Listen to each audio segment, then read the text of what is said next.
بہت سال پہلے بادشاہ اور ملکہ کے ہاں ایک خوبصورت سی پیاری سی شہزادی کی پیدائش ہوئی۔ شہزادی بہت نیک اور رحم دل تھی۔ شہزادی کو چنبیلی کے پھول بہت پسند تھے۔ جیسے جیسے شہزادی بڑی ہوتی گئی، اس کی محبت چنبیلی کے پھولوں سے بڑھتی گئی۔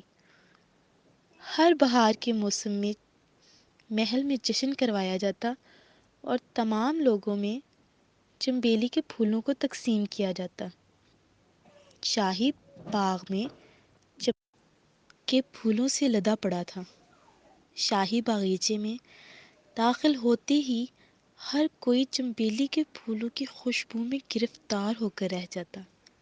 شہزادی بڑی ہو گئی تھی، لیکن اس کی چنبیلی کے پھولوں سے محبت کم نہ ہو سکی۔ ہر سال بہار کے موسم میں دھوم دھام سے میلہ سجتا، لیکن یہ کیا؟ اس سال بہار کے موسم میں شاہی باغیچے میں کوئی پھول ہی نہیں ہے۔ شہزادی بہت اداس ہوئی۔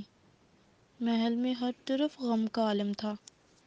شہزادی نے جب شاہی مالی کو طلب کیا تو اس نے شہزادی کو بتایا کہ صرف چنبیلی کے پھول نہیں بلکہ شاہی باغیچے کے تو دوسرے پھول بھی غائب ہو رہے ہیں۔ شہزادی ایک دم پریشان ہو گئی۔ پھر شہزادی نے کہا، آج رات وہ خود باغ کی رکھوالی کریں گی اور دیکھیں گی کہ آخر کون چور ہے۔ لہذا شہزادی رات کے ہوتے ہی باغ میں چھپ گئیں۔ ایک بوڑھی عورت سفید لباس میں ملبوس باغ میں آئی اور پھول چرانے لگی۔ شہزادی فوراً باہر نکلی اور بولی، اے بڑھیا، آپ میرے پھول کیوں چرا رہی ہو؟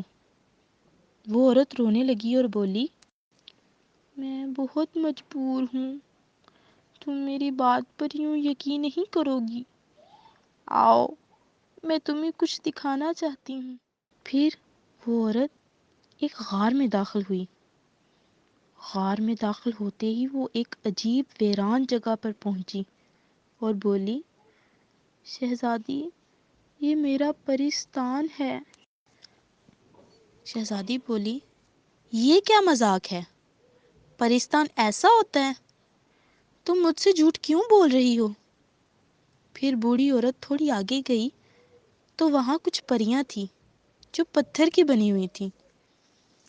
وہ عورت بولی، یہ سب میری پریاں ہیں، میں ان کی ملکہ پری ہوں۔ شہزادی نے کہا، ان کو کیا ہوا ہے؟ اس عورت نے کہا، ایک بدبخت جادوگر نے تمام پریوں کو قید کر لیا تھا، لیکن میری طاقت کی وجہ سے وہ مجھے قید نہ کر سکا۔ اس نے مجھ سے کہا کہ اگر تم مجھے اپنی طاقت دے دو، ان پریوں کو چھوڑ دوں گا۔ میں اگر اسے اپنی طاقت دے دیتی تو وہ دنیا کو تباہ کر دیتا، اس لیے میں اپنی ضد پر اڑی رہی۔ ایک دن میں نے اپنی پوری طاقت لگائی اور اس جادوگر کو ختم کر دیا، لیکن اس بدبخت نے میری تمام پریوں کو پتھر کی بنا دیا۔ میری طاقت اس سے لڑتے لڑتے ختم ہو گئی۔ اب یہ پرستان ویران پڑا ہے، میں ایسے نہیں دے سکتی اس کو۔ شہزادی بہت رحم دل تھی۔